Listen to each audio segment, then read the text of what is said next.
Welcome back, ladies and gentlemen. You're listening to another installment of the NTC podcast. Aaron Washington joining you guys. Glad to be back on another episode. This is going to be installment 81 of our podcast. So we're in the thick of the off season, but the regular season isn't too far away. So just hang on a little bit longer. We're getting there. But in the meantime, we got some news. We got some stuff to cover. We're going to have a good time on this podcast. And to help me kind of discuss these topics a little bit here this evening is Max Van Auken, guys. Just to introduce Max here a little bit. He's really in the media space. That's his specialty. He's the host of the Max Van Auken podcast. He does a little bit of radio on Sports Talk 2319 and is an NBA media member. So he's credentialed. He covers the Magic quite a bit. So if there are any Magic fans in this podcast, you're going to be sure to check out this entire episode. This is going to be some content that I'm sure you'll enjoy. But Max, I appreciate you taking the time, man. I know you're kind of in transition right now, moving from Georgia to Florida, and things are kind of in chaos. So I know you're just kind of making the most of your situation, man. But in any case, thanks for jumping on, and we're looking forward to having a good time with you, man. I really appreciate it. Thank you. Combo, shout out to Combo. He's like, man, he has a great podcast. You got to check it out. Let me connect you. I said, absolutely. And so, like I said, any friend of Combo is a good friend of mine, and just appreciate you letting me come on and talk to your fan base a little bit, talk some hoops. There's nothing I enjoy more than just talking some hoops. I see you got the Kobe jersey back there. You got the Dwayne Yes, Wade jersey. sir. So I already know you like the game the right way. So I'm excited, man. I'm very excited. So thank you. Absolutely, man. We got to stick together. That's what the whole business is about. It's those connections and just helping each other out where we can. We got to stick together, man. So I love it. Absolutely. That's the way to go. Teamwork makes the dream work. That's what we do. 100%, man. 100%. That's our business, man. That's our business. That's the game. It's a team sport.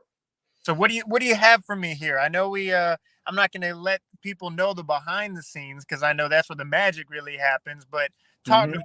What do we have to talk about with the NBA?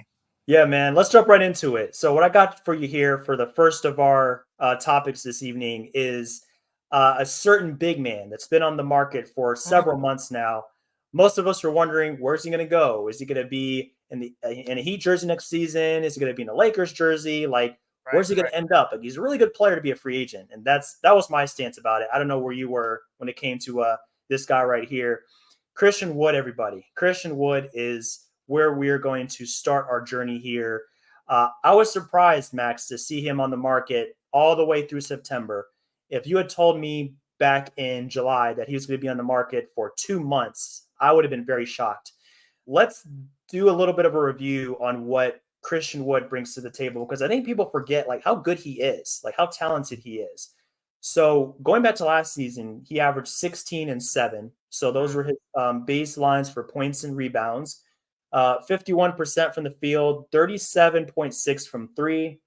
Not too shabby for a guy that's about 6'10", plays the 4, plays a little bit of the 5. Definitely a stretch big. But if we flash back 2 seasons, so where he was in a Houston uniform, he spent 2 seasons with Houston. This man was putting up 21 and almost 10 boards a game for the Houston Rockets. I know what everybody's going to say. Losing team, it's big numbers on a bad team, this, that, and the other. Okay, sure. We can chalk up a little bit of that production to just, he's getting a lot of touches. It's the team is not going anywhere. Sure. But at the end of the day, even with Dallas, and they didn't make the play-in, they had a pretty rough season there. But even in Dallas, playing with Luka Doncic, playing with Kyrie a little bit, that's a pretty solid team. And I wouldn't say Dallas is a losing team necessarily, or they're not going anywhere. 67 games with them. He started 17, 25, 26 minutes a game. And he's super versatile, man. Like, that's the thing about him offensively. If you can get yourself a big man that can take bigs off the dribble, he's hitting step back threes for you at 6'10", 6'11". That doesn't grow on trees. So for me, I was just a little bit surprised that he was still on the market. And, as far as what he signed for, it was a vet minimum deal, $2.7 million this coming season. And next season, $3 million player option. So he has the ability to come back to the Lakers next season if he wants to. But he could outplay this contract. He can be a free agent again next year. It's all up to him, man. So those are my kind of initial thoughts on Christian. I think the Lakers got a steal. I love the deal. I love the gamble. And with AD and street clothes half the time, I don't think it hurts to have a little bit more depth in the front line, man. But Give me your thoughts. How are you feeling about the Christian Wood signing? What are your initial opinions about it? Let me ask one question. Just to confirm, he was originally in the G League, correct? Yes, he spent some time So, in the G League and then he bounced around a little bit. So I think it's his right, fourth or fifth team now. right. So whenever I see someone coming up from the G League, like, to me, there's a couple ways to look at the game of basketball. You can look at things visually, of course, with your eyes. What do your eyes tell you? And then there's the stats, right? The analytics that a lot of people love. And there's room for both. I think when there's people who are really pro analytics, they sometimes overthink things, in my opinion. And sometimes when you just look at the game of basketball, it's not that hard to understand sometimes. Like if I can Mhm. show the game of basketball to my grandma, right? And she loves basketball, but she doesn't know what she's watching. And she sees Zion Williamson. I remember her saying, that guy just looks different. I'm like, because he is different. And but like if you Very sometimes different. overthink things like, oh, but analytically, I don't know if he no, the guy's different. And so that's the two ways I look at the game. And so from your perspective and your point, when you look at the stat sheet, he provides a lot of value. And then when you look at the eye test and the intangibles, I'm looking at a guy who had to overcome things. And whenever I see someone come from the G League, that shows me that mentally they're strong and two, they have something to prove. And what do we know about athletes? I'm not saying he's Tom Brady by any means. I'm not saying he's Dak Prescott or Russell Wilson, but there's a common denominator that we've seen from some of the most prestigious athletes in the world is that chip on their shoulder. And so I love seeing a chip on the shoulder with someone. So when you had to scratch tooth and nail to get opportunities for yourself, I know that you're coming to play. And so by taking a vet minimum, you're understanding, wow, okay, I have something to prove. And it's a team friendly deal, obviously. And now with Mhm. the biggest stage, whether the Lakers are terrible or the Lakers are great, we are going to talk about the Lakers. You have the biggest brand in basketball with the biggest player brand in the world with LeBron. I think he understands that stage. And so there's just so many green flags that I see with this signing. And also a person who really needs to get a lot of credit is the GM Rob Palinka, Oh because yeah, I'll be honest, I was critical of him. I'm like, what are we doing here? I mean, so when we got to be critical of these people, we also have to give them their flowers when it's due. And what Rob Palinka has been able to do since the trading deadline, since last year, has been nothing short of incredible.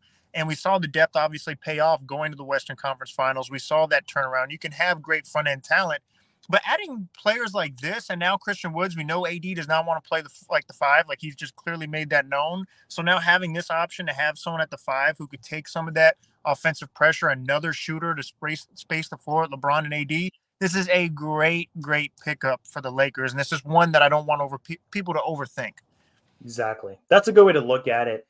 There's been rumors that he has a bad attitude. He's he gave people problems in the locker room and this that, and the other. Okay, maybe there's some truth to that. But we're talking about a guy that can come in and he's had some. He had a huge game against the Lakers actually on Christmas. I don't know if you remember that one, but Right, 30 and cut you rebounds. off. Not to cut you off real quick. When I hear attitude problems, you got to think of the situation. So who's the Yeah. leader in Houston right now?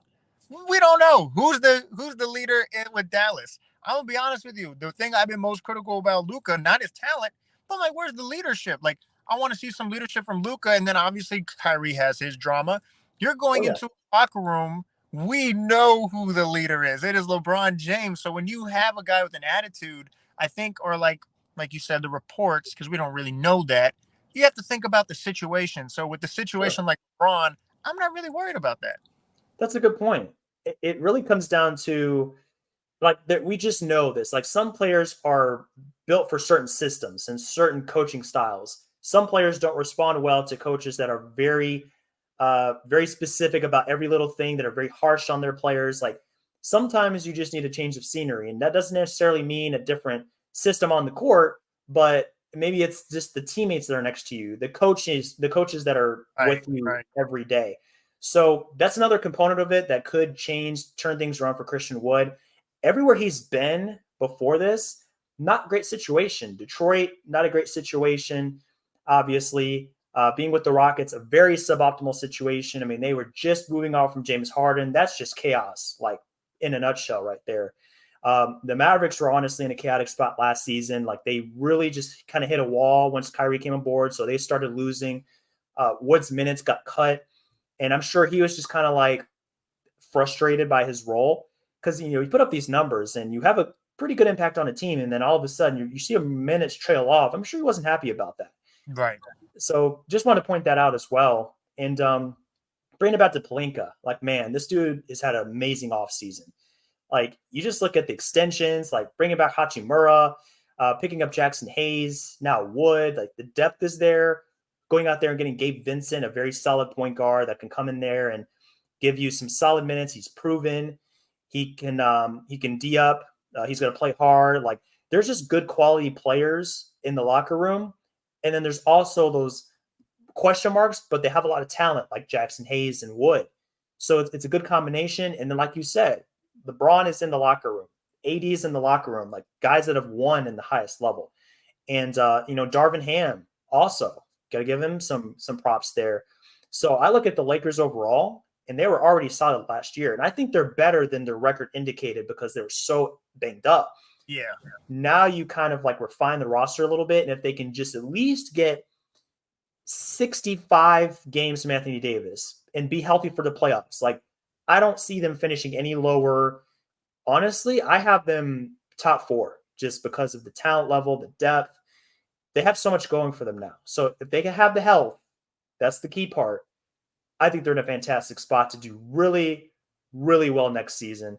So specifically when it comes to Christian's role, like, he's coming off the bench. Do you feel like that's a good move for him? And do you feel like he'll play more minutes at the 4 or 5? Like, how do you think he fits in specifically when it comes to the lineups and how they might use him? Yeah. I think Darvin Ham, he's very flexible with the lineup. So I think that's something that will be trial by error. Coming off the bench initially, like you really hit the nail on the head. It's really comes to health and AD. Like this needs to be AD's team. It needs to be AD's Yes. team. LeBron needs to conserve himself and during the regular season. And so whenever he comes off the floor, historically speaking, just because he's always been the system and he's been that guy, whenever he comes off the floor, there's usually a notable difference. Like, wow, okay, they're definitely hurting without LeBron on the court. If he could continue to just take his foot off the gas, come off on the bench, and like, hey, they're not dipping that much. So yeah, if you have Christian Woods coming off the bench who can give you 15 points, you have Gabe Vincent, you have whatever the case may be, the more pressure you can take off a guy going into year 21 and the more pressure you can take off a guy who may not always be available is the better. So if that's him coming off the bench, I think that's awesome. But if you're starting like, hey, AD really, really wants to play the 4, Christian Woods is balling out. Come playoff time when we know you just got really a 7-8 man rotation instead of the full depth like a season comes, throw him in the starting lineup. I could see that as well. And a lot of people pick at his game defensively. Sure, like he's not the greatest defender, but who is Anthony Davis? And Yeah. so their games complement each other. And when we saw his game was completely different, JaVale McGee, but we saw Anthony Davis play really well when there's another center on the court. And Mm. so we've seen it time and time again. So I won't be surprised if we see him come off the bench and then at time he starts. So just having that flexibility is the perfect situation for the Lakers. Yes, 100%, man. I really think that the optimal place for Wood to be alongside Davis, like if you put Davis at the 5, Wood at the 4, it kind of offsets their weaknesses. Mm-hmm. Go back to last season, you look at AD's shooting percentage from the outside. He took like 1.7 threes a game, 30% from the field. He's 27% for his career. And I get a little salty sometimes, man, because I'm like, where was this in the finals 2020? Like, he was hitting everything. So I don't know what that was about. But I looked at this today and looked at his shooting numbers, and of course you have Wood's shooting numbers are great.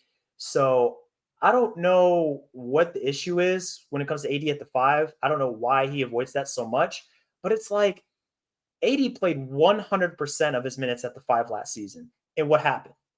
They were incredible. Like, the team went extremely far. Like, he was at the rim.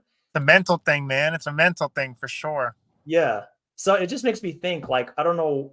You see, you have that much success. He's playing the 5 last season. Like, they were in championship contention. I mean, you work all the way up to the conference finals, and you have a great end of your season there, and then you turn around and you say you want to play the 4. And I'm just thinking, I'm like, I mean, the numbers look great when he's at the 5. The on-off numbers are awesome. So I don't know, man. I mean, do you have an opinion on that? Because if you have that much success at that position, why would you want to change it up? I think Anthony Davis's greatest adversary, his greatest obstacle is himself. And we're no one I've never heard anyone question his talent. Like I don't think anyone's ever questioned his ability. I think Mm, we all just question the availability and the mental. Like the true greats, I feel, are just very consistent. It's not always like you have to be 50 a night. Like why people love Derek Jeter is when the clutchest moments he didn't lower his game. It either stayed the Mhm. same or maybe a little bit higher. So Yep. we're not asking Anthony Davis to drop 40 a game at the center position. Be who you are, just be available. And I think a Mhm. lot of times we just don't like his mentality because we could clearly tell when he's locked in and he wants to be aggressive and when he's not. Like I remember last year in the playoffs, we knew the even number games, he doesn't play good. The odd number games, he plays good. Like it was absurd. I've never seen Accurate. that, but it's so night and day. Oh, okay, Anthony Davis is aggressive tonight. Like he's not settling. He's going in the basket. He could do it. And then one night, okay, he's deciding to settle tonight. And when your shots fall, that's great. Like you said, the finals, that's amazing. But when your Mhm. shots don't fall, we're like, hey, you could. No one could stop you when you attack the rim, right? Like you know that. Yep. Why not do that? So to me, I think it's just all a mental thing, and hopefully with him understanding the what's at stake with his level of play and what he saw his success in the postseason, he could just remain consistent. Like I think that's all we all want to see. I just want to see him have a sense of urgency. That's it. You, you look at LeBron, man, 21. You just said he's going to year 21. Like that Crazy. still doesn't even like make sense to me. It's insane. And we have, Yeah. by the way, I think what was it, Vince Carter, who's back from my hometown, Daytona. He, I think, averaged the most points out of anyone in year 21. It's like 7 points. Incredible the fact that you can play 21 years, right? But Right. we're Yeah. going here, and let's not kid ourselves, fair or not, we're all expecting LeBron to average at least 25. Yep. It's Every crazy. season. Every season since year 2, LeBron has been at 25 points a game. It's Now not. that's consistency. It's insane. I don't know how old you are, but I'm 25, right? So LeBron has been the best basketball player in the world since I was in middle school. I mean, I'm pretty close to you, man. 29. So Yeah, like, it's it pretty close to the same for me. makes no sense. So I think we've Yeah. just hopefully Anthony Davis, because he's seeing it firsthand. I really hope he doesn't take that for granted. He's like, okay, at some point in time, we have to be realistic here. He should not have to do this. Exactly. Like AD had those stretches last season where he was the guy, like monster stat lines, monster double doubles, 4 or 5 blocks. Like that is the AD that can take them to a championship. Like just straight up. If you have him playing at that level, you throw in Christian Wood, you throw in maybe Vanderbilt next to him, depending on who the opponent is. LeBron, D'Angelo if he's got it going. If he's not, you have Gabe Vincent, Austin Reeves, of course. Like that, there's just so much there that can make an impact on the court on both ends of the court, Right. and it really makes me think. Like outside of 2020, like I don't think LeBron has ever had a team not at overall talent level, but the depth. Like if you go from 1 to 10, like, look at how many contributors. Like, you go back to the playoffs last season, Hachimura could not miss from the floor. Reeves was screaming on him all through that Memphis Grizzlies series. D'Angelo had his moments. Vanderbilt can be a lockdown defender. So many pieces there, man. So, got to take advantage. And AD has to look at this like, this is the most important season of my career. Got to be on the court. I got to be aggressive. I can't fade into the background. I can't have LeBron. Sure, he can probably do it every now and then, but LeBron is no longer in a position to where he can carry for 48 minutes a night. It's just not realistic. So he's just got to be in the right mind space, and a championship is possible. I really believe that. 100%. And another thing AD should look at, what does a championship do now? I know he was already voted in the top 75, but a lot of people actually don't think he's in the top 75 or like over Dwight Mhm. Howard, for example. Yeah. If you win 2 rings, that solidifies that. If you win 2 rings with the Lakers with LeBron, I don't want to hear anyone say he's not a top 75 player. And so Mhm. that's how I would look at it from, if you don't even want to look at it as a team aspect, what a ring does for his legacy, you start having a completely different conversation with where you rank him with the power forwards if he wins 2 rings. So that's how I would look at Yeah. it. That's a great way to look at it. His legacy is on the line. It's ring culture. So you're not in the elite of the elite if you don't have the rings to back it up. It's just the way it is, fair or not. Uh, so I need him to. I just really want him to lock in. And there's no excuses this year. They have all the pieces necessary. Palenka has been wheeling and dealing. Going back to the last trade deadline, like every move he's made since then has been on point. Like Yeah, he saved their season last year. really, Like straight 100%. up, Yeah, they weren't 100%. going anywhere. Yeah. So yeah, I mean, I know we kind of got off on a tangent about AD, and I mean, I think for good reason. I mean, it's a really big year for him, but just to kind of bring it home, man. Like I think Christian Wood is a great signing for them. A lot of other teams that looked like they were kind of hesitant. They were kind of, I don't know if he's the right fit for us, and I think they just overthought it, just as far as what he can bring to the table. And I think we're on the same page as far as what he can and can't do. When he's on the court, I think having AD next to him would be perfect. Either him or Vanderbilt, along with maybe Vincent Reeves, just to kind of offset his defensive lapses where possible. And it's not like he's a complete minus. Like Wood can go out there and block some shots. He's long. He's athletic. He's very athletic for his size. So when you think about that as well as what he can do on the basketball court, I mean the possibilities are endless. I love watching Christian Wood mixtapes, man. Like from seasons past, like he's just so nice with it when he has it going offensively. So there's going to be some 2010 nights in there. There's going to be some 5, 6 3-pointer nights in there, and the Lakers are going to love every minute of it. So, I mean, A plus all around. And I'm really excited to see what the lineup combinations look like. They have a lot of options. Yeah. So we'll see where he ends up fitting in that Yeah. whole Oh, it's, cluster. and he's also getting the most open looks he's probably ever had. You That know, too. so you're getting the easiest looks, and when you do that, typically your numbers go up. So I 100, we're on the same page for sure. Now I just want to see them see what they could do. I really hope they just stay healthy. So That's the key, man. That's the key. So we'll see if he ends up entering free agency next year. It kind of depends on how the season goes for him and the team. If it goes as planned, I can see him heading out. Another team signing him for something a little bit more than the minimum. I really think I've read some articles and they've said that he's worth 10 to 12, 13 million. I think that's his true market value, just because of like how dynamic he is offensively. I mean, it's offensive league. Like, let's not kid ourselves. So, I mean, they got a bargain, and that's what you kind of need to win in this league. You need some good bargain contracts. So, the Lakers are good there, and I think it's a win-win. Like, if he plays that well and he leaves, okay. I mean, he had a great season, but if he doesn't, you bring him back. Or he comes back at 3 million. That's still a bargain. So, I mean, for sure, yeah, it's a win-win for the Lakers. You couldn't have asked for a better deal. 100%. for sure, man. So, Lakers, we're all set there. They're looking forward to another great season. And let's shift gears here a little bit. Let's head over back to the East Coast, our neck of the woods. So you currently reside in the in Florida, and you cover the Magic quite a bit, Max. So I wanted to be sure to throw them in here in our conversation along with the rest of the division. On a previous podcast, we covered the Atlantic Division. So we're kind of working our way through. Want to get to all 30 teams, all divisions by the time we get to the regular season start. So to begin with the Southeast, the Orlando Magic specifically is where we're going to start our tour, and talked about them a little bit on a few recent podcasts. But I think overall, the big appeal for the Magic is just the depth that they're accumulating, and just what they can do with all that size, man. Like every position. I think defensively they can be a beast. They have the reigning rookie of the year, a great incoming point guard in Anthony Black, and another great swingman with Jet Howard in the fold.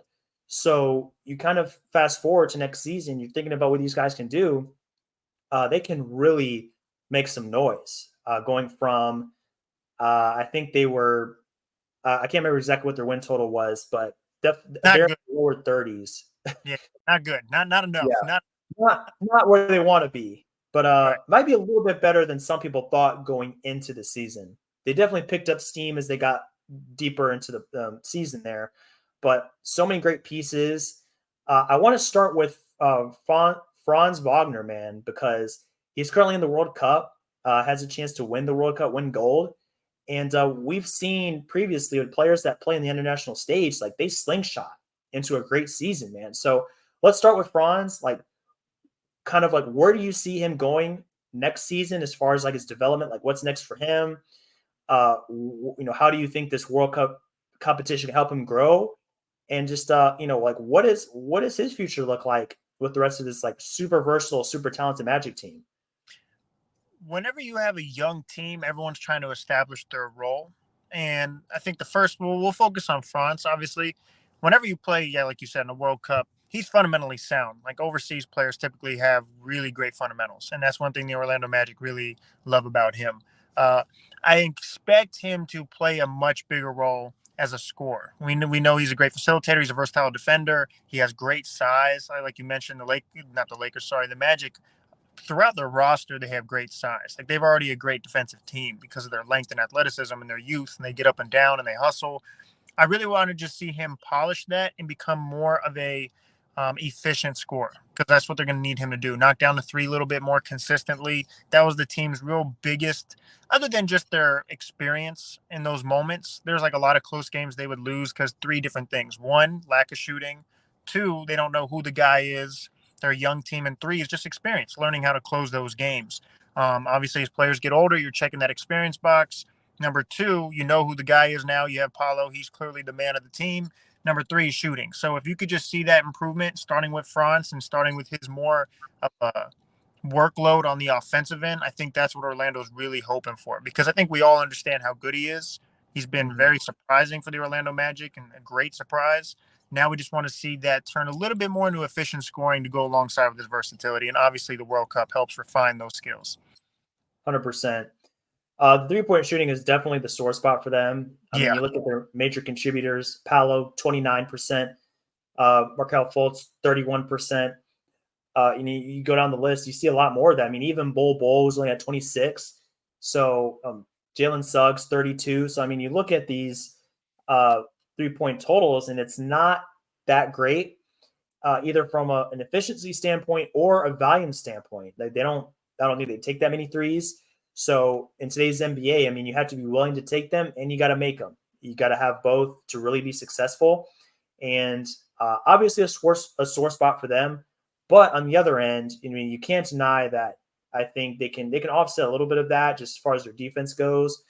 Last season, offensive rating for the Magic, 26th out of 30 teams. Hmm. Defensive rating, even in a season where they only won 34 games, 16th. So they're already about an average defensive team with all that youth and experience. And this was without Jonathan Isaac. Like we forget sometimes the dude even exists Yeah. is Yeah. because, man, he's missed so much time. I really hate that for him. But add in a player that is a defensive player of the year caliber type guy, along with all those other players in the lineup that can really defend multiple positions. I mean, just so much potential there. And I think if they can up that offensive rating by 4 or 5 spots, so you're still in the bottom third of the league, but if you can approach closer to league average instead of being bottom of the pack, along with that defense, like I really think they can push themselves up to close to 40 wins next season, which puts them in the mix for a play-in spot. And I think that's where they want to go. That's the next step for them. Make the play-in, have a chance of making the playoffs. And Paolo's also participating in the World Cup. He's also going to be a part of the semifinals tomorrow against Germany. So that's actually an interesting matchup there. You got Franz, you got Paolo.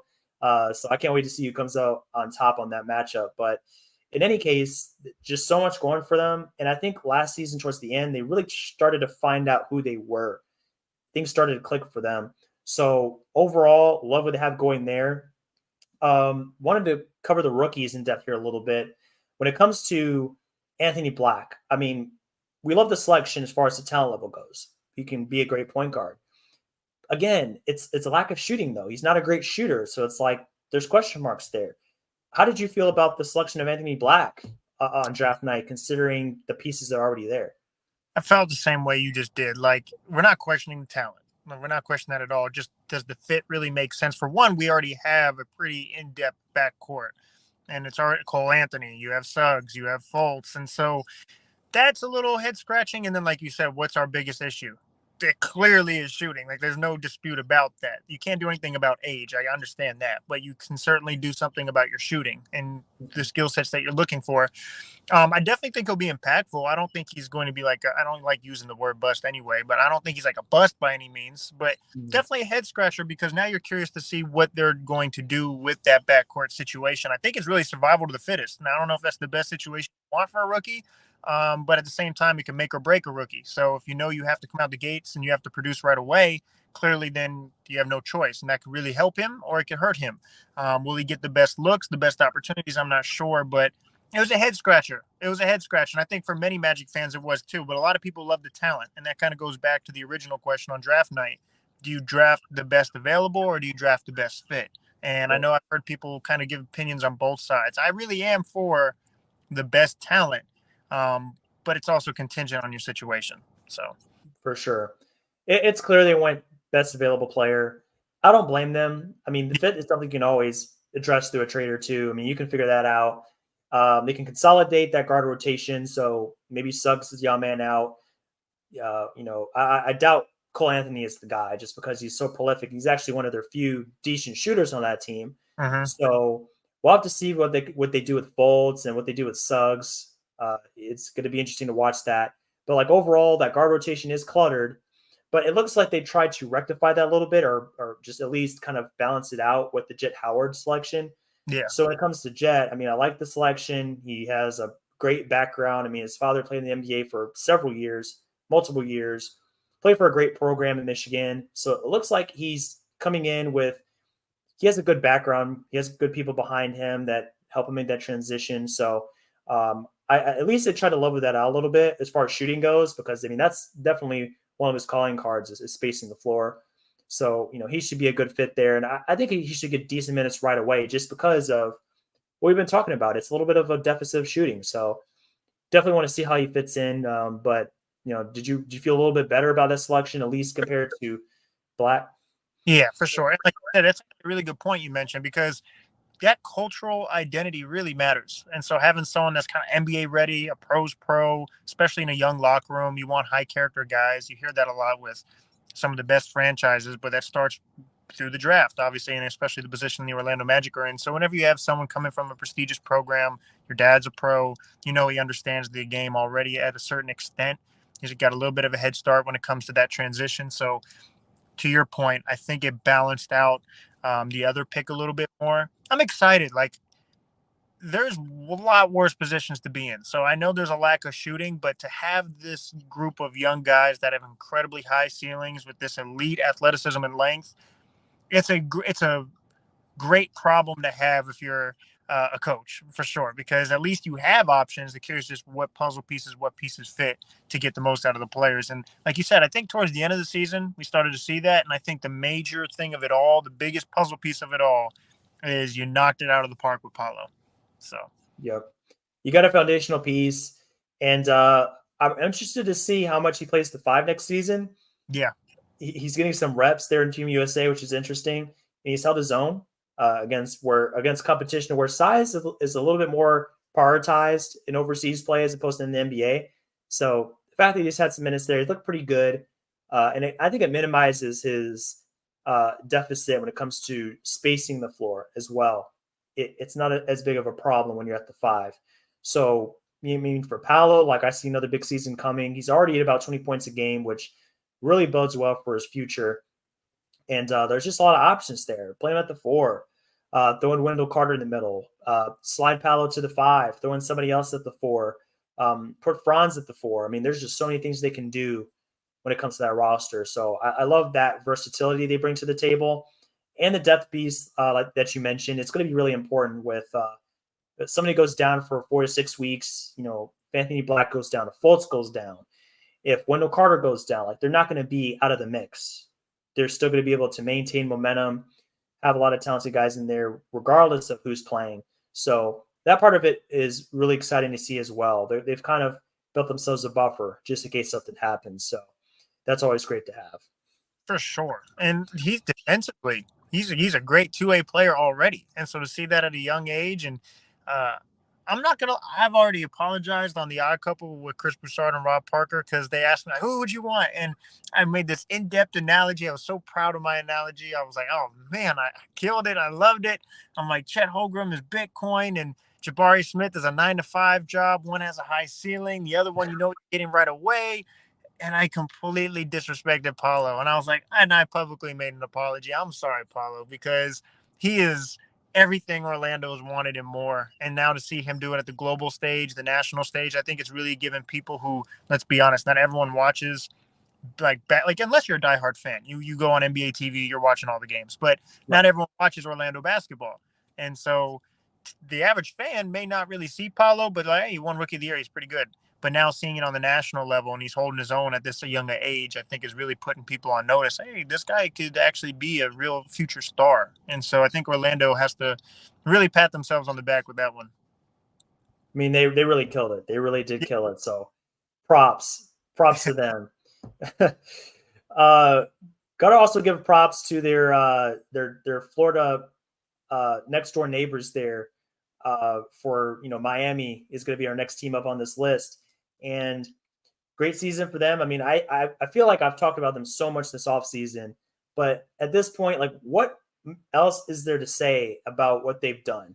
Just a incredible season by every metric, by every possible way you can describe it. It was a Cinderella ride, which in the NBA is pretty rare. Like, we don't see teams just kind of like come out of nowhere and work their way through the playoffs. So that's been covered at length. But going into next season, there's definitely some question marks there. The Dame trade, we've been over that. That's a dark cloud hanging over the team right now. We know that that's still a possibility. But looking at their current roster, still a lot of great players here, man. I mean, drafting Hoskins Jr., I'm a huge fan of that move. I think he fits right in. He's going to get minutes right off the bat. Bringing in Jay Rich for a second tour of duty there. I love that move as well for a very low cost, 2.8 million vet minimum. Same with Thomas Bryant, 2.5 million. Jovic still participating in the World Cup with Serbia. He's looked very good at times. So I think even though they're missing Gabe Vincent this time around, they're missing Max Strus, there is an element of internal improvement that they may be able to bank on just because you have an older rookie coming in Hoskins Jr. You have Jovic there going to year two. Highsmith can probably still grow a little bit as a player, and he's going to be highly motivated going into a contract year.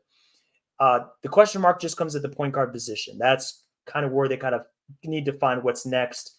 Lowry is in year 17, going into 18, I believe.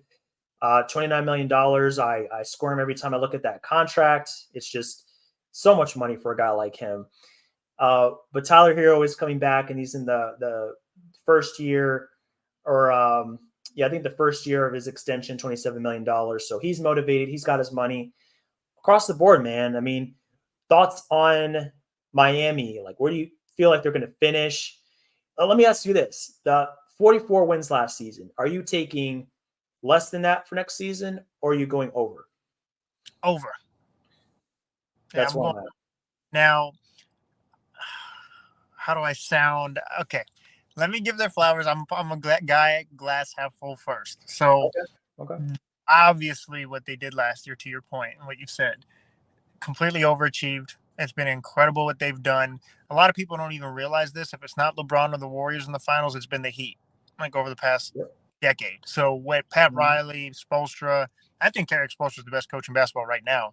Like what they've been able to do is remarkable. The city of Miami is just on fire with Messi, and then obviously the Heat. The Dolphins look pretty good, but everything you said, I agree with. But in a weird way, I don't like to say it doesn't matter because, of course, it matters. But at this point in time within the Heat's organization and the expectation is to win a championship. And in order 100%. to win that championship and overcome this hurdle that they're facing at the moment, even though they've overachieved, now the expectation is matched what you've overachieved. So now it's like, okay, how do we get to that next step now? Yep. And that is the superstar. It's a big cloud. And so does Damian Lillard necessarily say, oh, you win a championship now? No, not necessarily, but it gets you really, really close because he matches it perfectly. So if I'm the Miami Heat, there's no reason why you can't go get a superstar. Well, even if it isn't Dame, like they have everything you need that would attract your location, brilliant. Your ownership, brilliant. Your coaching, brilliant. You have a star, awesome. Like everything you need to attract more free agents. So I would just go all in, hyper aggressive, take advantage of this window. We forget how Jimmy Butler's not old, but he's definitely on the back nine of his prime. Like Hmm. you have to maximize on this short window that you have, and I think we'll see that. Ultimately, I believe Dame will be a Miami Heat. But if it's not Dame, I think they need to go all in on these big names. And it sounds very short-minded of me, but I'm more of an aggressive win now type of guy anyway. So I mean, it's all about you got to be aware of where you are in your developmental cycle. There's rebuilding, there's up and coming, there's firmly in your window, and then there's kind of like your window is closing a little bit. That's where the Heat are. So you have to assemble a roster that kind of fits where you are in the cycle. So, like you just said, they need to prioritize getting that big name talent. There were times in the playoffs to where they really just kind of struggled. If Jimmy doesn't have it going and somebody like Gabe Vincent can't come in and provide that, it could be a slog offensively, like a real slog of just trying to get half court offense going. So that's where a Damian Lillard or somebody of that caliber would come in and just make things easier for everybody. Now, of course, on the flip side, you're gambling a little bit because you're losing out on assets. They don't have a ton of picks. I mean, they have enough picks. They have about 4 first rounders of their own they can offer in a trade. They have a few second rounders, like nothing crazy. right, But they do also have the young talent. And a large part of their success last season was the depth behind Jimmy and Bam. Even though Tyler was out, hey, Gabe Vincent can come in here and get us 20, 25 points, great defense. Max Strus can come in here and drain 5 or 6 threes. He can get hot. He can even take guys off the dribble. Duncan Robinson had a renaissance last year towards the end, where he'd come in there and he looked like the Duncan Robinson from the bubble, to where he couldn't miss and he yeah, was brutal, like getting guys off the cuts, just crazy, just backdooring people to death. And even Highsmith had solid minutes, so that was their strength. Caleb Martin, can't forget about Caleb Martin. You're talking about flowers, give the man his flowers for a Game 7 TD Garden. It doesn't get any more pressure packed than that. But overall, I mean, there is a risk you're taking if you lose a lot of those players. It's worth the risk for sure. But that is where a lot of the strength came from. So an element of that is going to be different if they don't have some of those contributors from last season. But either way, really prioritize going in and getting a difference maker like that. And just you got to. They'll also have to eat the costs a little bit when it comes to their salary cap situation. They're already pretty far over the cap. I mean, they're flirting with the second apron over the first apron. So I mean, their payroll will probably only increase if they went out and got a Damian Lillard. So you're at a point to where your resources are going to be diminished. But all that being said, it's worth it just because of where you are. Your window is narrow, and you never know when you'll get another chance. So got to make the most of it while you can, regardless of the risk. yeah, 100%. And I think Pat Riley, I mean, he's one of the smartest dudes in basketball. So Pat Riley understands that. Eric Spoelstra, like I said, he does the most with less. I feel like, but if you give him the most, he's won a championship, and so a couple of them. So yeah, I'm really excited. I think the Heat fan base, everyone wants that. It's like the trade that makes sense for everyone. Portland is just blocking it for some reason. It makes no sense. It's good for Portland. It's good for Dame. It's good for the Heat. They just need to stop being party poopers at the moment. Exactly. Let's get the train going, man. Let's get those. They need to start talking, having conversations, so we can get something going, man. I think it's drawn on way too long. I would Man, just like to see something get done. it's gonna happen. It'll happen. That's my basketball wish to the basketball gods. That's like the one thing I just want to see everyone be able to succeed and be better from that. Like I said, I think it makes sense for Portland too, get to build around these young core. So that's where we're at. I'm with you, man. I'm with you 100%. Uh, we're shifting back to the we're going in a cycle. So we've Okay. done the up and coming, we've done the current contender. We're going back here now, starting at the beginning of the cycle. So now we're in rebuilding mode for this next team. So the Washington Wizards are next up as far as this preview goes. And the elephant in the room is Jordan Poole. That acquisition is huge. Coming off of a very disappointing season, he didn't look like the same player as we saw in 21-22. You re-sign Kuzma, you bring him back on board. I mean, these guys are going to lead the charge next season. No, they're not going to win a lot of games. I'd probably put them either 14th or 15th in the conference, along with Charlotte, as far as where they'll finish. But, I mean, they do have some solid players. I mean, Tyus Jones is brought on board. Uh, Gafford is still a solid contributor. And, Avdia, I mean, they have some solid players. Like, Washington's always had solid players. Like, I feel like they've never been at a loss for talent. It's just it's never really fit properly together. It's been the problem. So, first year post Beal era for Washington. Um, I mean, who's kind of like that player that you're really looking at to have a big season? I mean, obviously Poole is going to be first in everybody's list, but look at Tyus, you look at Gafford and Corey Kispert, Johnny Davis, guys that have been drafted in the past couple of years. There are a lot of guys that they're going to critical seasons to where the Wizards are in evaluation mode. Like, are you going to be a part of our next generation? So, I mean, who stands out to you as far as who you're really looking forward to have taking that step forward as far as bringing the Wizards into kind of this next era uh, post Bradley Beal? Gafford. If you're not going to say Jordan Poole, it's Gafford. I really like Gafford's game a lot. I think he's going to have a really, really big season. Surprise a lot of people. But if we're being honest, like, we have to call it for how we see it. So the Wizards are going to be a struggling team. Doesn't mean that they can't get better in the future, but Right. I think Jordan Poole is in a situation where he could. I don't think he'll be the scoring leader of the league, but I think Jordan Poole is going to be up there. Like, I think you're going to be talking about Jordan Poole averaging 25 this year. And I know 25 now probably doesn't a lot, which is crazy. Yeah. Now there's multiple people who average 30, but compared to what Jordan Poole was averaging, I don't have that number off the top of my head. I know it's not 25. So Jordan Poole being in this situation, a lot of touches on a bad team. I think Jordan, this is going to be a great. I don't want to say a situation necessarily because I don't as an individual, I think it's going to be great for Jordan Poole because it's going to allow him to do what he wants, and that's the run and gun. And so Jordan Poole, I think, is going to be one of those guys we get to look at saying it's not going to be James Harden to Houston. Like, when James Harden was on OKC and then all of a sudden he's at Houston, like, whoa. I don't think it'll be to that extreme, but I do Right. think we're going to see one of those jumps where Jordan Poole is going to take massive leaps. And I think if you're a Wizards fan, that's what you really have to hope for the most. Definitely. I mean, yeah, they're probably not going to finish with a lot of wins, but I do think that Washington has the personnel to give teams fits on any given night. Maybe even jump out the gates because a lot of times with teams like this, they have a chip on their shoulder. So they go in and everybody's doubting them like they're going to finish with 20 wins next season, 22 wins. They're going to be god awful. And they see them, they're like, okay, let's show them something. So they go out into the next campaign and wow, they're 7-2.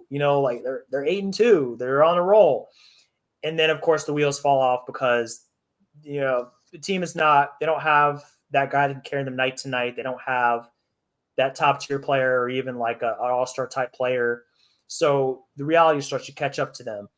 Even with that being said, Avdia is still a great versatile guy. I look at Avdia as like a reduced version of like Franz Wagner as far as like his game. Like if you're looking at Franz Wagner, but probably a tier lower, that's where I see Avdia, like still really talented, can still contribute a lot.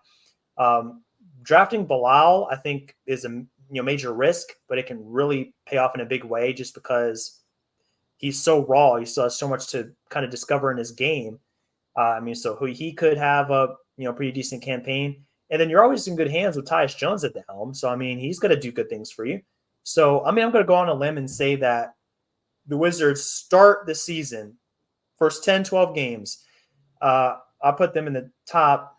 I mean, nothing crazy. I don't think they're going to start like 10-1 or something, but I wouldn't be surprised if they start off like 7-5 or 8-4 or something like that, to where you're like, okay, Wow. they're pretty good. They're pretty good. But then, of course, after that, I see them kind of the reality catches up to them. They go back to who they really are. But just because they just want to prove people wrong, like Poole is refreshed, he's on a new team, and Kuzma's got a new contract and all that stuff. So just going on a limb. I could be totally wrong, but That's actually a really good take. I could see that, especially coming out with a young squad with a bunch of energy in the beginning of the season. I think you could be right with that one. I just feel like I've seen it before. Like I've seen it on other teams. I Yeah. can't think of top of my head who it is. Maybe it's Houston or somebody like that, but they start pretty good. I think it might have been the Magic like a couple seasons ago or something, to where they It start off was. that. Yeah. It was. That's right. Yeah, I think you're spot on with that. I'm going to be honest with you. I think you're spot on. And I think Jordan Poole's he's got a chip on his shoulder. You see the 2K trailer and Draymond Green's guarding him, and Yep. I think just Yep. with everything going on, I think you're right. But eventually, uh, what's bound to happen will happen.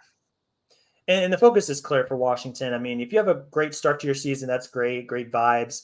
But you really Right. just need to see who's going to step up, who's going to be a part of that next uh, chapter of Wizards history, and what does Bilal look like? Is he worthy of being drafted number 7? Is he going to deliver on some of that promise that you saw in him going into the draft and selecting him? And uh, is he really going to start to kind of show you something going in? So it's a low risk season for them. It's a they're starting over, so we're just gonna have to wait and see like how these guys fit together. But I think they'll have some decent basketball at least in the first 10 to 15 games. I'll just put it out there, and I hope I don't look like an idiot after that. But you never know. You never know in the NBA. Well, if you do, then I do too, because I support you. I think that's a great take. Awesome, man. So we either both reach the mountaintop together, or we'll both the ship will sink for us Well, both. We're going down with the ship, man. I guess that's what we decided to do. if we're right, we'll talk about this. If we're wrong, we'll act like we never did. There you go. We'll do that, man. I got the receipts, man. So I can make some edits if Oh yeah. necessary. So Oh yeah. Absolutely. That's we're in how we good do it. shape. Yeah. Staying on topic here, man. As far as teams that are rebuilding, Hornets are still in this spot. They've been here a little bit longer than the Wizards have. They're going through some ups and downs, some drama. LaMelo missed their last 15 to 20 games last season. Uh, Miles Bridges is a whole story right now. We're not sure how he's going to look with this 1 year deal. They got pieces. I'll say this about the Hornets: they have pieces. You look at PJ Washington coming back. I like that. Terry Rozier is a solid player. LaMelo Ball is a stud. They nailed that draft pick back in 2020. They dodged the bullet that was James Wiseman, so you got to give him credit for that one. That definitely worked out for him. But when it comes to the Hornets, man, I mean, Brandon Miller's the biggest story. He's coming in there. He's filling a void. They had very little wing depth, uh, other than like maybe Gordon Hayward. So that was a clearly a fit draft pick. Were you like, are you more of like, okay, they did a good thing drafting for fit, or do you feel like they should have just took Scoot? But do you think they overthought this draft selection with Brandon Miller? Yeah, you should have gotten Scoot. 100% should have gotten Scoot Henderson. Scoot Henderson, I think, could be rookie of the year. Like, I think this guy is going to be John Morant like. I truly believe. Like, I got to see Scoot Henderson right there in Atlanta. I got to see him play when he Mm-hmm. was on the G League, and I was like, oh my gosh. I was like, not only this dude is built, like he has an NBA body, he's got NBA speed and then some, but he's more of a natural passer. Like, sometimes we try to compare people to people, and it's like, oh, he's like a little bit like Derrick Rose, a little bit like Russell Westbrook. But sometimes we did this so much with Zion. Maybe Zion just plays like Zion. There's no one else One on like him. one. Yeah, and Scoot Henderson, even though we've seen a lot of athletic point guards, it's the most athletic league in the world. Just the way he plays the game, and like to be a natural passer like that with that athleticism, it's a little different. And so Scoot Henderson, I truly believe was the pick for the Hornets. I know you have LaMelo, but we've seen elite backcourts work and then some. And so I'm not saying that their pick now is a bad pick. I'm not saying he won't be good. Yeah. Uh, but me personally would have 1000% went with Scoot Henderson.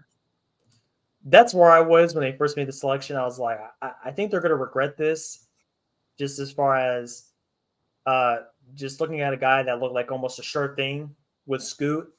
And I mean, I think Brandon Miller has a pretty high floor.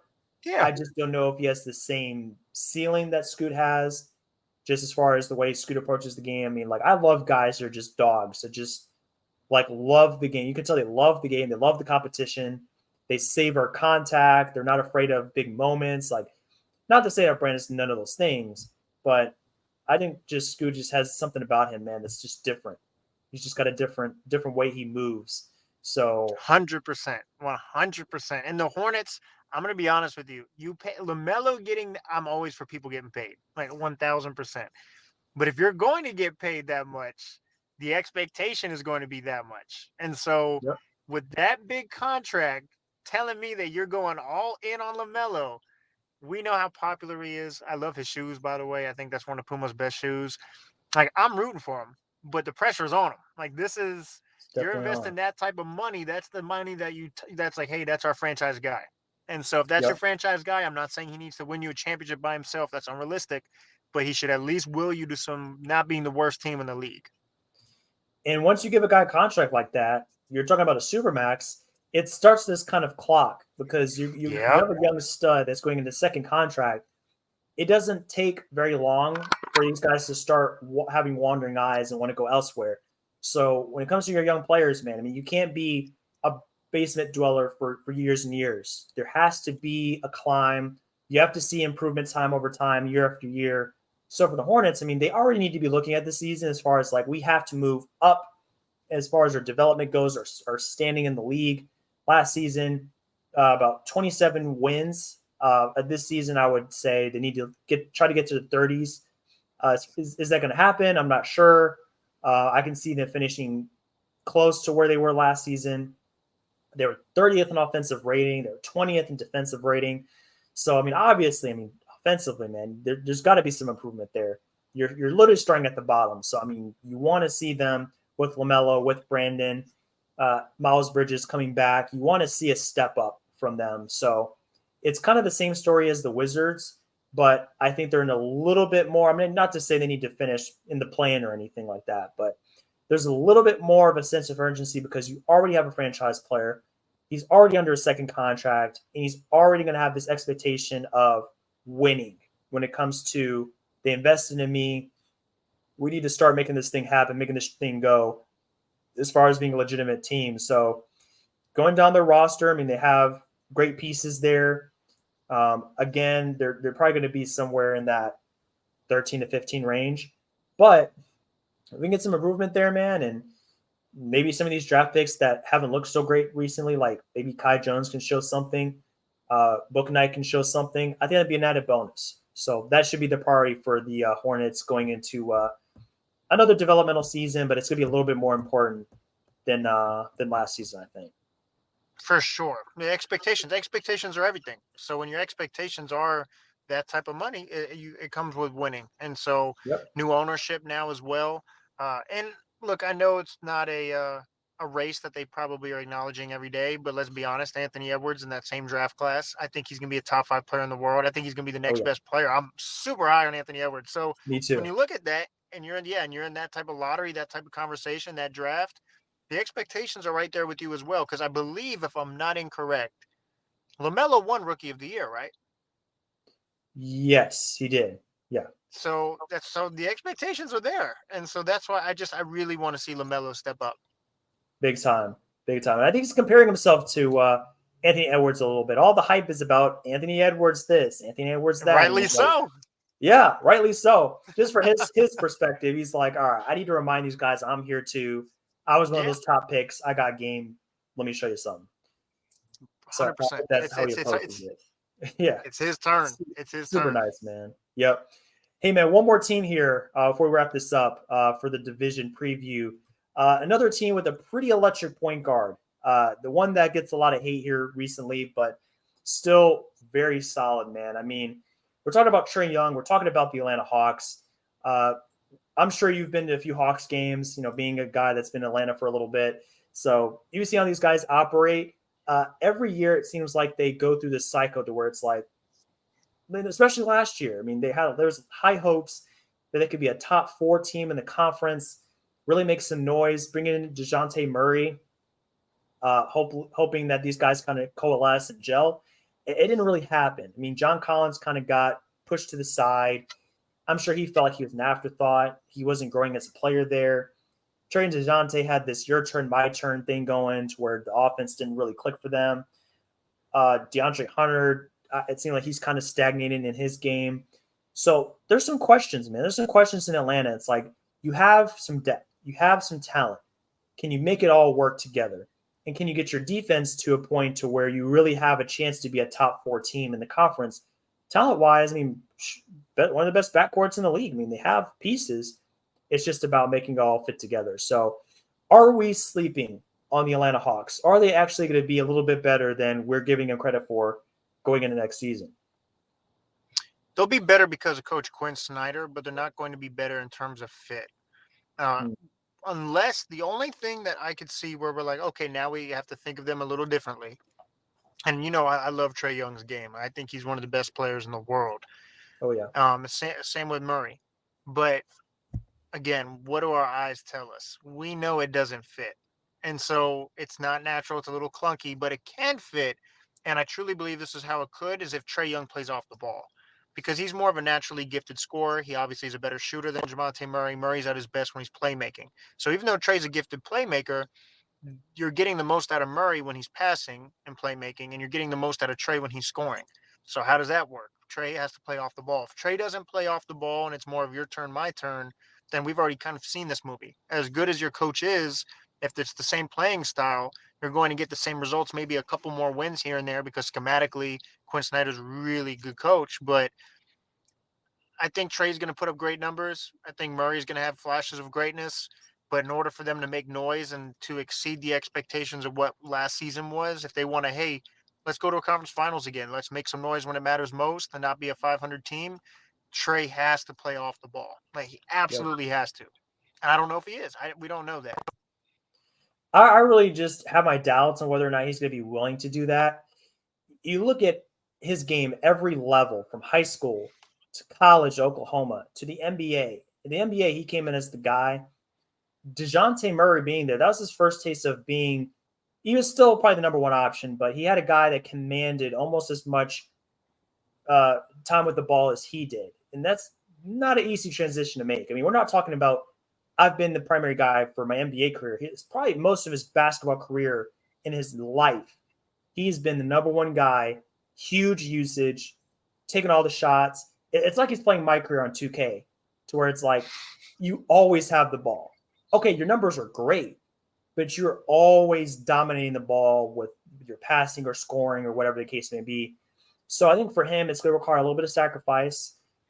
It's kind of a transition. I know, we're not talking about them in the same sentence as far as caliber of player. MJ had to go through this transition as well.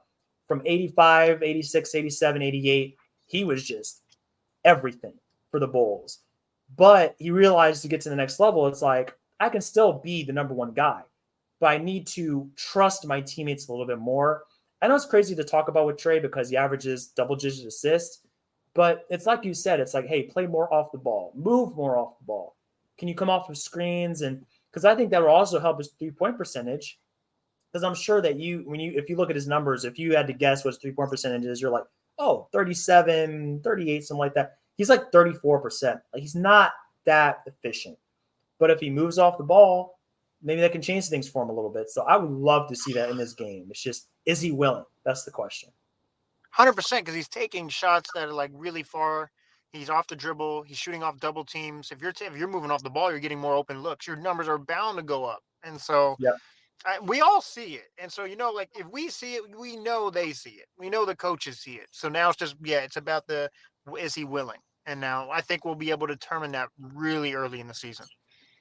Yeah, man. And to kind of round this off, I mean, I think the big question for the team as a whole is like, are you going to be able to like find, and I touched on this a little bit earlier, it's like, are you going to be able to find an identity on the defensive end of the ball? We know that they can be a great offensive team with Trey and DeJounte, 7th in offensive rating last season, 22nd in defensive rating, talking about the other side of the ball. So we know that you're leaving something on the table when it comes to getting stops, being a defensive unit. And that's why I want to bring up talking about when you're one of their great young players, Jalen Johnson being in that lineup, Yeah. could help them out a little bit. DeAndre Hunter can kind of reclaim some of what we saw from him a couple of seasons ago. There's going to be some question marks when it comes to getting stops. Capella is going to be just fine on that end, but with DeJounte at the helm and some of these other pieces, you should be better than 22nd. There has to be a better understanding of how to get stops and all that good stuff. So, do you think that they'll improve any on that side of the ball, or they just not have the personnel to make that happen? Quinn Snyder. I do, and I feel like I've been praising Quinn Snyder a lot, but I really have because every He player deserves it. that I've yeah, every player that I've spoken to that's been coached by him, everything you hear, everyone loves Quinn Snyder, and so when you get, I think a lot of coaching is just dealing with egos, and It so getting is. people to It is. buy and getting them to buy in. You're not necessarily telling them something they don't know, but can you convince them to give their maximum effort in something they may not want to do? And Right. if you have a guy who's able to get people to buy in, I think you'll see improvement. Now, I'm not saying they'll be like Boston or Heat level defensively or Milwaukee level defensively, but I think you'll see vast improvements in a lot of different areas of that team. Big time, man. And one last question for the Hogs here. 41-41 last season. They were perfectly average. They were mid in every sense of the word. But for next season, do you have any faith in their ability to rise a little bit? There's another year of Trey and DeJounte kind of coexisting. Do you have another level to reach? They were eighth last season. The East is still really competitive. Like, how far can they go? I think they're going to be somewhat. I think they'll be higher than 500, but I think we're going to have the same result come playoff time because I think Milwaukee's going to be better than last year. I think Boston is better than last year. I think Miami's going to make some noise. Philly's probably taking a step back. But I mean, I even like what Brooklyn has done post Yeah, KD, the yeah, pieces that they've gotten. Like, there's just solid. a lot of teams that have gotten better, and so I don't see the Hawks making an Eastern Conference Finals. And I think anything first or second round is kind of what they've already been doing. And so I think they'll get more wins in the regular season, but ultimately, I believe they'll have the same type of result come postseason. I think that's where I'm at, unfortunately. I don't think they're better than any of those teams you mentioned. I mean, you didn't even mention New York, and they're very solid Right. as well. So, I mean, Yeah. competitive, man. It's a really competitive conference. Uh, but yeah, I mean that's our tour, man. That's our tour through the East, and that's gonna wrap up another episode. So I know you're kind of missing out on light here a little bit, man. And you have to use the overhead lights for the car and everything. So but you're making it happen, man. I appreciate your patience here and just being versatile, adapting to whatever the situation calls for. Great conversation. Love what you got going on your work. Before you head out, man, where do people find you if they want to tune into your podcast or anything else you got going on? First of all, thank you very much for having me on. Thank you for working with my crazy schedule and being on the road. Like I said, normally I'm always in a studio, nice and comfortable, like you are over there. But it's just been one Lounging, thing man. after another. Lounging. So you can find me. My name is my brand. So Max Van Auken, that's VAN, and then it'll be underscore AUKEN. My podcast, NBA content, YouTube, daily TikToks. You type in my name, it'll pop up on every platform. I try to make it as easy as possible. And then just so excited for the NBA season. And I would love to have you on the Max Van Auken podcast, the Just MVP let me here know, man. shortly. So as soon as I get situated, we'll get you rocking and rolling. So thank you again for allowing me on this, man. I really love your work. Appreciate it, man. Appreciate it. For all our listeners here, NTC, you can find us at notradeclause.com. For our socials, it's going to be notrade_clause on Twitter, no trade clause, all one word on Instagram.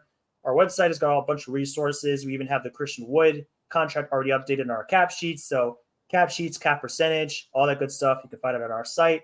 If you enjoyed this video, you're watching on YouTube, please consider subscribing, dropping a like. It'd be much appreciated.